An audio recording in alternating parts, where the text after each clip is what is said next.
Good evening, Otherworldlies. This is Queen Juliana, your dark mask diva.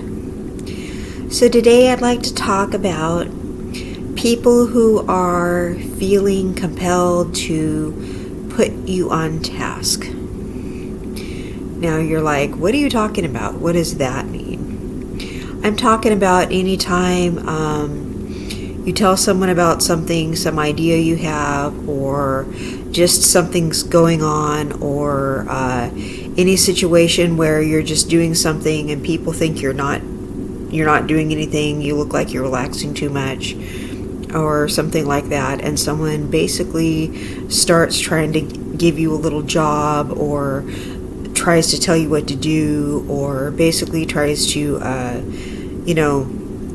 put you to work, or tries to tire you out, or basically tries to boss you around.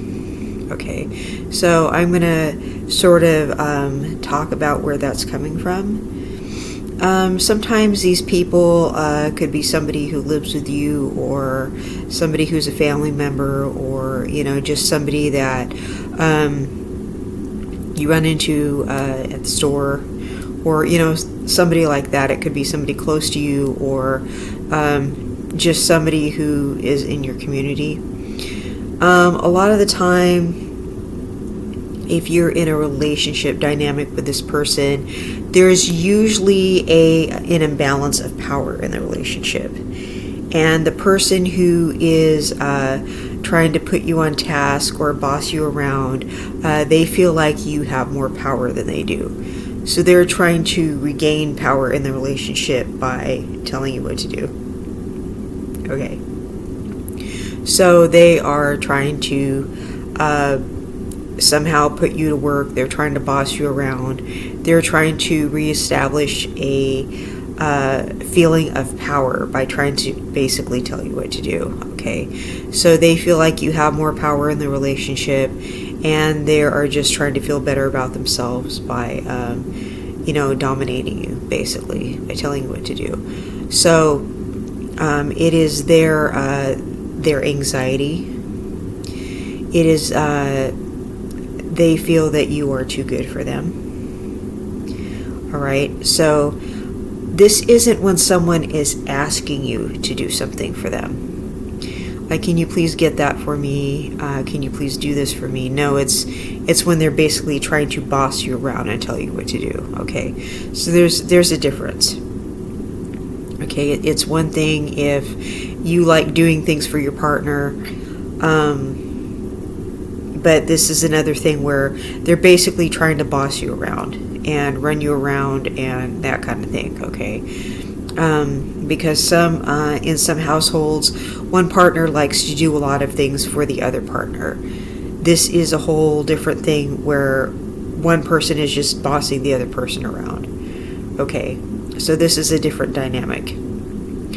One person is just voluntarily doing nice things for one person, but this is another situation where one person is just trying to boss the other person around and just run the other person around. Okay, so the person who is doing the bossing around feels an imbalance of power, and they feel some kind of loss of power. All right, they feel like the other person has a lot more power in the relationship than they do, and they're feeling very insecure about it. So that is one reason they may be trying to boss you around. Okay. Another one of these power dynamics is sometimes this occurs in families.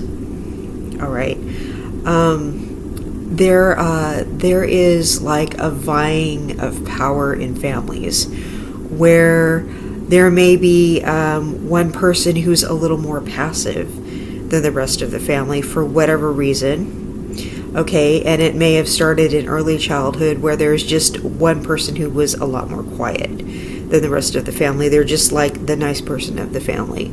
And so the other people in the family try to boss that one person around. So whatever they say, the other people just automatically try to put them on task. They try to boss them around. they just offer unsolicited suggestions. You can't say anything around these family members without them trying to tell you what to do. And it could be, they could be encouraging some talent you have, or, they could be, why don't you apply for a job here? Why don't you do this? Why don't you do that? And they have all these suggestions for you. So they could just be thinking that you're talented and thinking that, you're kind of squandering your gifts and your abilities. So they're trying to direct you and tell you what to do, but you didn't ask them in the first place. But they just have that dynamic in your family where they're just so used to trying to tell you what to do all the time. All right? So it might mean they don't mean any harm by it, but they're just so used to trying to boss you around all the time. All right? And it could be their love language, and it could be they're just a tad bit too aggressive. Okay? And it's not like they mean it maliciously. It's just they have more aggressive personality, and you have more of a passive personality. So that's kind of where that's coming from sometimes. And it could be you may be the youngest one in the family, or you're just simply the most passive one in the family. You tend not to do it back to them, so they may not know how it feels. If you did it to them, they may appreciate it. They may wish that you would offer suggestions to them, but that just isn't who you are. All right, but secretly you're just like, God, I wish I could say something to them without them trying to tell me what to do. I mean, I can figure out what I want to do with my life. I don't really need them to tell me what to do. You'd like to just kind of talk about your day without hearing what they think you should have done with your day, right? I mean, you'd like to just kind of be. You'd like to just exist without hearing their 2 cents, right? Okay, well, they don't feel that way. They feel like you need to hear their opinion. Okay, so not everybody thinks the same way. Not everybody's love language is the same way, the same thing. Not everybody communicates the same way. And some people feel like you need to hear their opinion. And they think their opinion is the right one. All right, so what we need to start doing, you guys, is realizing that when people do this, sometimes it's coming from a controlling place, and sometimes it's not really coming from a controlling place. Sometimes it's just coming from that's the way that person's personality is. And sometimes that is their love language. Sometimes it's their control language, but sometimes it's also just their love language, okay? And then there's situations where you could be in the supermarket and someone comes up and they're trying to get you to participate in something where you need to volunteer your time, your effort, maybe even your money, or they want your kids to help with something, and maybe your kids don't want to, right? I'm one of those people where I don't think it's right to make your kids do things that they really don't want to do. Okay, if your kids don't want to do something, see if your kids want to do something first. Okay, don't volunteer your kids to do things that maybe your kids had plans to do something else. Maybe, they're self-directed kids where they had chosen to spend the afternoon doing one thing and you're volunteering them to do something else. Maybe they committed their time to do something and you're pulling them away from something they really wanted to do that was something constructive. I had made plans to do all these different things, and my mom used to volunteer me to do things. And I would have to cancel plans to do really cool stuff because my mom would have promised that I would do something for someone else, and that I felt that was really unfair. Because I was just one of those self-starters where I would go find something to do. I really did not need anyone to find things for me to do. I could find things to do by myself. But my mom would volunteer me to do things, and it was stuff that sucked. So, and I had already found something constructive to do. So, I would find good things to do. I'd find things to do at the church. I would find like actual good things to do. So it wasn't like I was finding trouble to get into. And I would find nice friends to play with, and I would find good things to do. So my mom would just volunteer me to do stuff that was just like, Mom, this is a huge drag. Or, she'd make me play with kids that I really shouldn't have been playing with. Or, she would just volunteer me to do stuff that, Mom, you should have just let me do my own thing, honestly. Not like I'm trying to throw my mom under the bus, but you really should just, let your kids kind of choose their own path. Don't volunteer them to do things. It just really isn't fair. If you think about it. So if someone's coming up and they're trying to, see, do you think you can, let Bobby and Sally come over and do this and help out with this, and just say, hey, well, I'm not really sure what they're doing. I can, try to find out. If they really don't want to do it, don't make your kids resent you. Okay, just keeping it real. I was really always finding things to do. And, if people are like putting pressure on you, well, we just can't find enough volunteers to do this and do that. I really, life's too short to do things you don't want to do. And you can easily get tired hanging around really obnoxious people, doing things you don't want to do. They're making you carry heavy things that you may have no business carrying. Just being around really obnoxious people you don't want to be around. Just doing things that you might not, causes you may not even believe in. They may ask favors that after you do the favor, you might not feel very good about it. Like, I really wish I wouldn't have done that favor because I bit off more than I can chew. So you may not even want to do the favor, and so you may not, and then they'll ask you to do it again because you did it once. And then you're going to have to say, no, I already did it, and people may think that you're down to do things like that, so right away you're going to have to start learning how to put up boundaries and say no to things like this, okay? Don't throw your kids under the bus. Don't volunteer your kids to do it, and learn how to say no to volunteering to do stuff. It doesn't make you a bad person if you don't want to do the thing, okay? Because they'll find someone else who is really bored and needs to do community service or something like that, and they need the hours.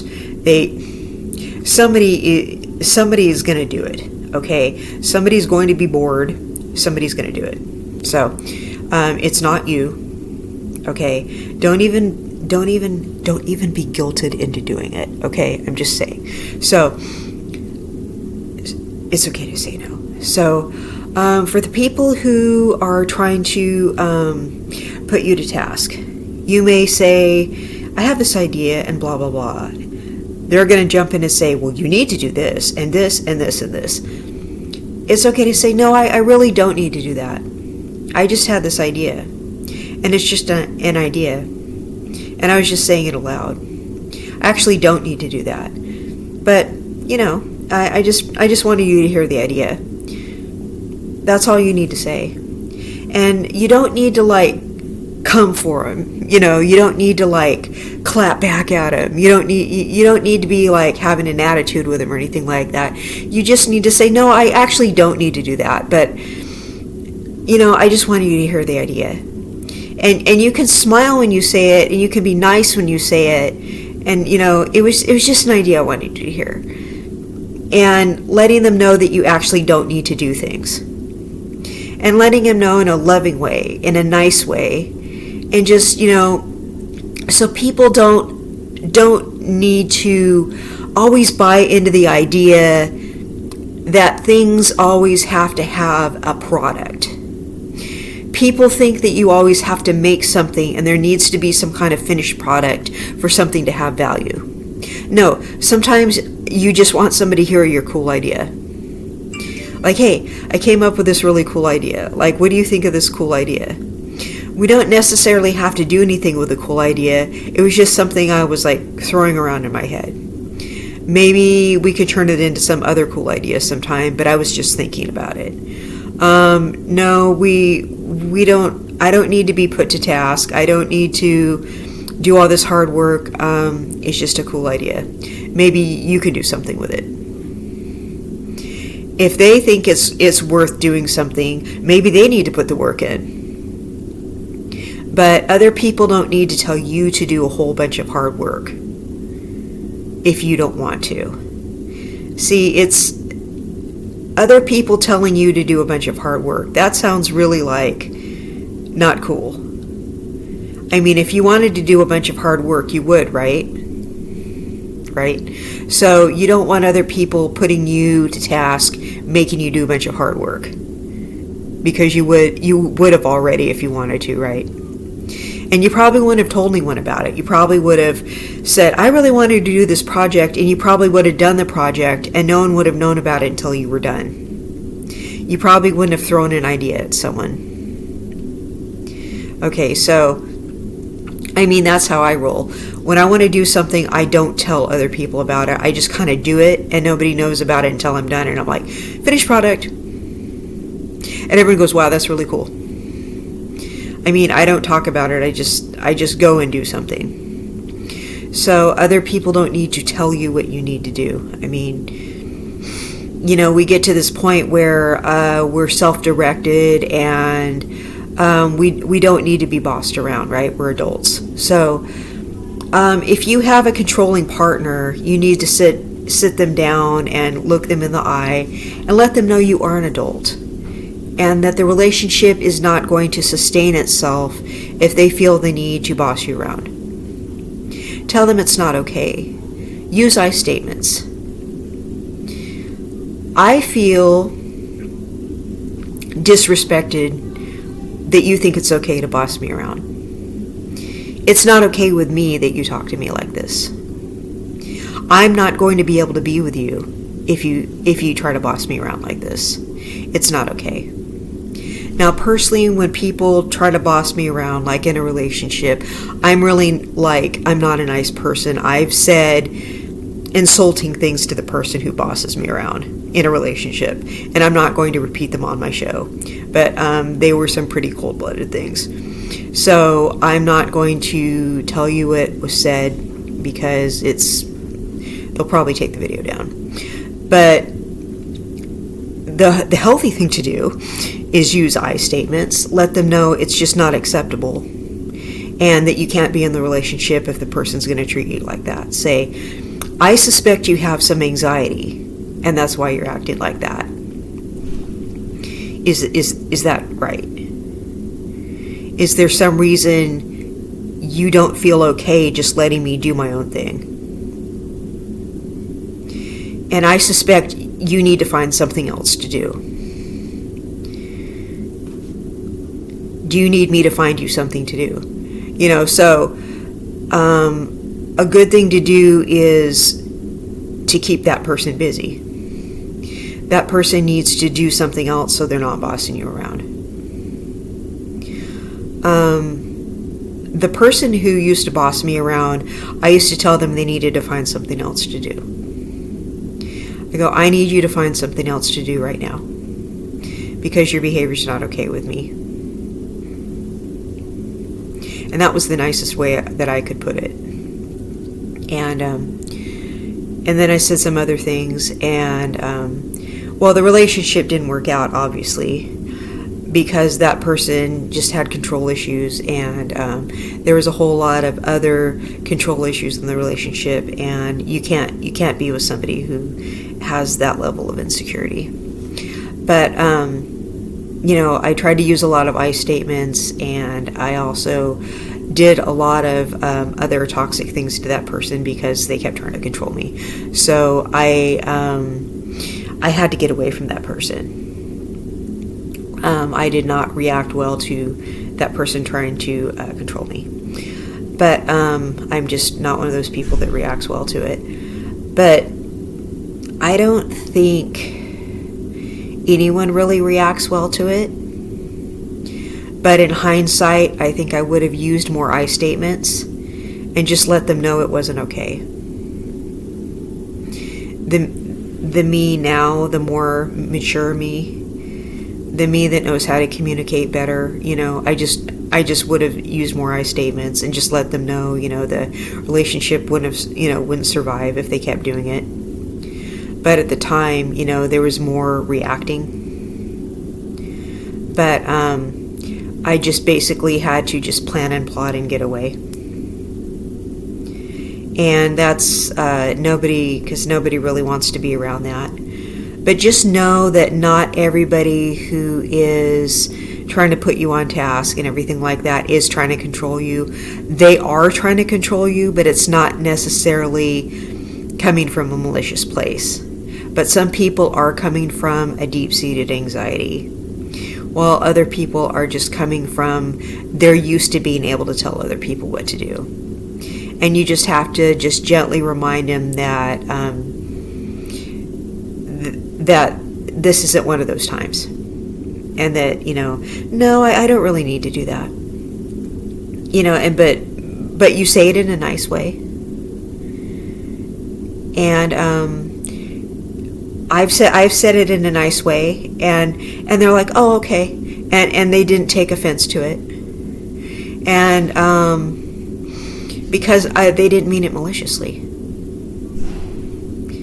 So that proves that they didn't mean it maliciously, because I resisted it and they were not defensive about it. So I hope that was helpful. And I hope you all have a beautiful evening. And I'll see you in the next content. Bye-bye.